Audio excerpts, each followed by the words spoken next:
أعوذ بالله من الشيطان الرجيم بسم الله الرحمن الرحيم. Dear students, السلام علیکم ورحمۃ اللہ وبرکاتہ. آج ہم اللہ تبارک و تعالیٰ کے کرم سے کلاس 9 اسلامیات اور اس کا حدیث کا حصہ شروع کر رہے ہیں.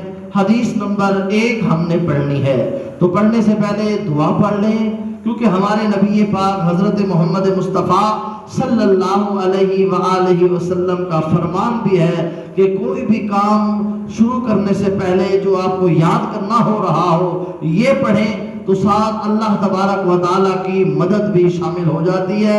تو پڑھیں بسم اللہ الرحمن الرحیم.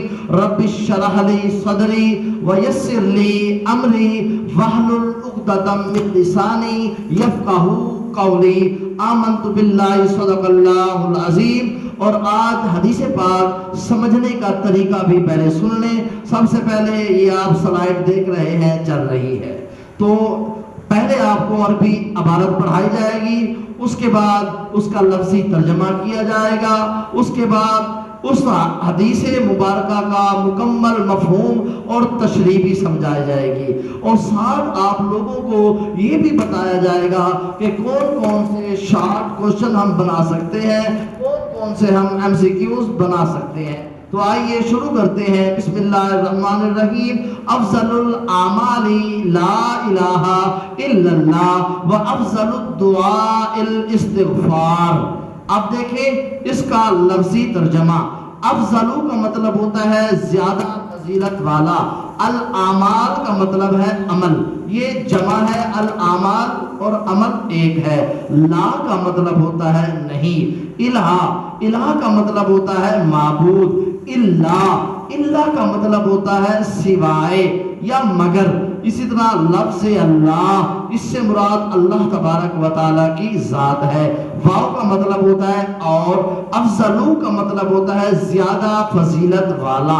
دعا، الدعا کا مطلب دعا ہے. اور الاستغفار، الاستغفار کا مطلب ہوتا ہے بخشش طلب کرنا، معافی مانگنا.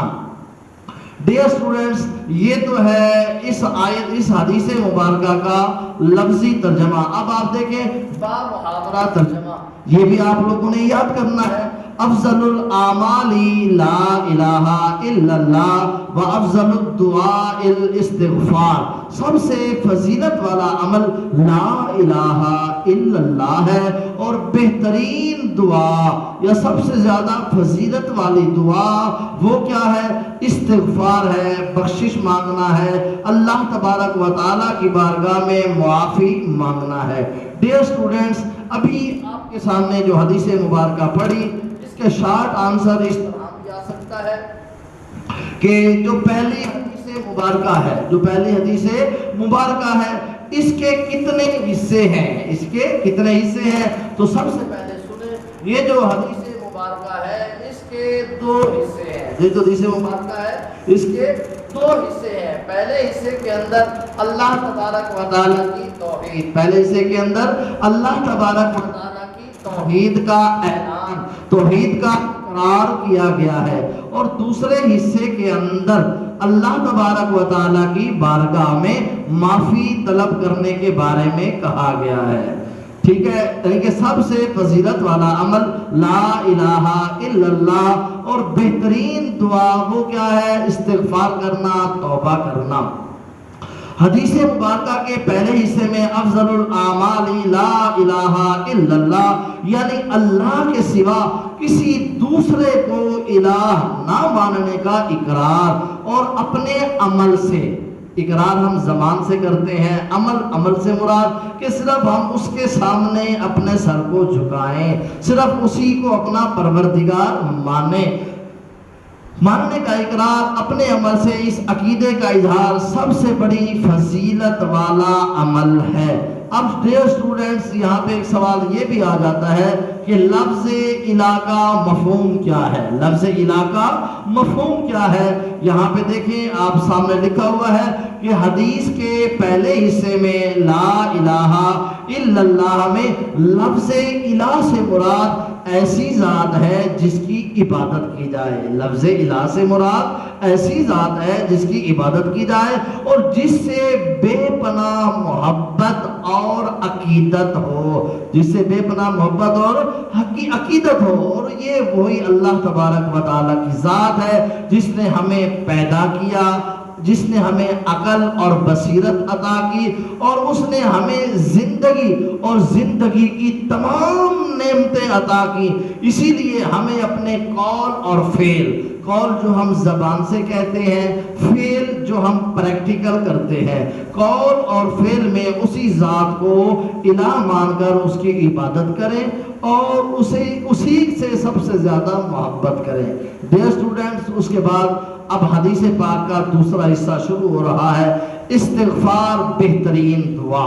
حدیث کے دوسرے حصے میں بہترین دعا کون سی ہے؟ دعائیں تو ہم بہت ساری مانگتے ہیں, یا اللہ ہمیں صحت عطا فرما, یا اللہ ہمیں مالدار بنا, یا اللہ ہمیں زندگی کامیابی کے ساتھ گزارنے کی توفیق عطا فرما. لیکن یاد رکھیں, اللہ تبارک و تعالیٰ کی بارگاہ میں سب سے افضل اور اعلیٰ دعا یہ ہے, اگر بندہ دنیا کی رنگینیوں میں کھو جائے, غلطیوں میں کر بیٹھے, اللہ کی نافرمانی کر بیٹھے, کوتاہی کر بیٹھے, تو پھر فرمایا سب سے بہترین دعا یہ ہے بندہ اللہ کی بارگاہ میں معافی مانگے, اللہ کی بارگاہ میں استغفار کرے. جب بندہ یہ توبہ کرتا ہے تو اللہ تبارک و تعالیٰ اس کے گناہوں کو معاف فرما دیتا ہے. یہ ہے استغفار کی ضرورت. یہاں میں نے ہیڈنگ بھی بنا دی ہے, ضرورت تب ہوتی ہے جب بندہ گناہ کر بیٹھتا ہے, جب بندہ غلطی کر بیٹھتا ہے. پہلے ہم نے پڑھا تھا پہلے حصے میں الہ کا مفہوم, اب ہم پڑھ رہے ہیں اللہ کو الہ ماننے کا تقاضا کیا ہے. یہ جو آپ کی بک ہے ٹیکسٹ بک, اسی کی میں نے ہیڈنگز بنائی ہیں, کیونکہ اکثر شارٹ آنسر اور ایم سی کیوز یہ آپ کی ٹیکسٹ بک میں سے آتے ہیں. ایکسٹرا آپ نے جو کچھ بھی لکھنا ہو, پہلے آپ اپنی جو ٹیکسٹ بک ہے اس کی تشریح کو اچھے طریقے کے ساتھ یاد کریں. اس کے بعد جتنا بھی آپ لوگوں نے ایکسٹرا لکھنا ہو وہ بھی میں آپ کو بتا دیتا ہوں. اللہ کو الہ ماننے کا تقاضا کیا ہے؟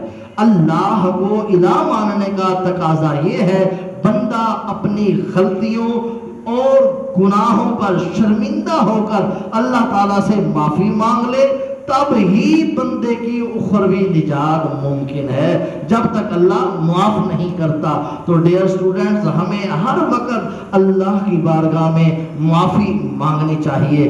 آخری لائن اپنی بک سے بھی آپ دیکھ سکتے ہیں, یہاں بھی ہے, شارٹ آنسر بھی بن جاتا ہے کہ اللہ تبارک و تعالیٰ کا پسندیدہ بننے کا, پسندیدہ بندہ بننے کا بہترین نسخہ کیا ہے؟ اللہ کا محبوب بندہ, اللہ کا پسندیدہ بندہ بننے کے لیے ضروری یہ ہے بندہ چلتے پھرتے اٹھتے بیٹھتے ہر وقت استغفر اللہ, استغفار پڑھتا رہے, اللہ سے معافی مانگتا رہے, تو اللہ تبارک و تعالیٰ اس بندے کو اپنا محبوب بندہ بنا لیتا ہے اور اس کی غلطیوں کو معاف فرما دیتا ہے. یہاں پر مجھے ایک حدیث پاک یاد آ گئی, یہ حدیث پاک آپ بھی نوٹ کر لیں.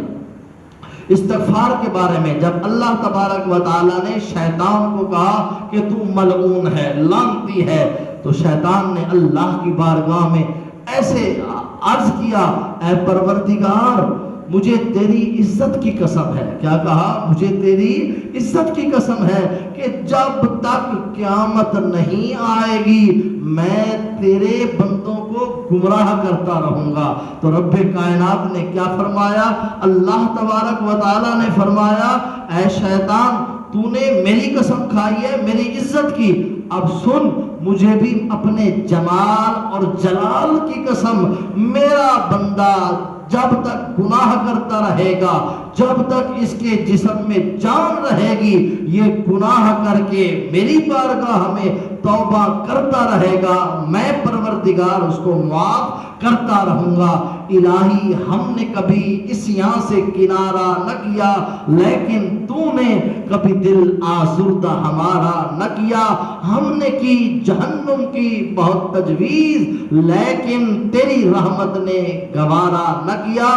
ڈیئر اسٹوڈنٹس، اس کے علاوہ اس ٹاپک کے اوپر اور بھی گفتگو کی جا سکتی ہے، لیکن ہمارا یہاں پہ موضوع کیا ہے؟ صرف 9th کے لیول کے مطابق بات کرنی ہے، تو یہاں تک آپ یاد بھی کریں، لکھیں بھی صحیح۔ اللہ تبارک و تعالی ہمیں دین اور دنیا میں کامیابی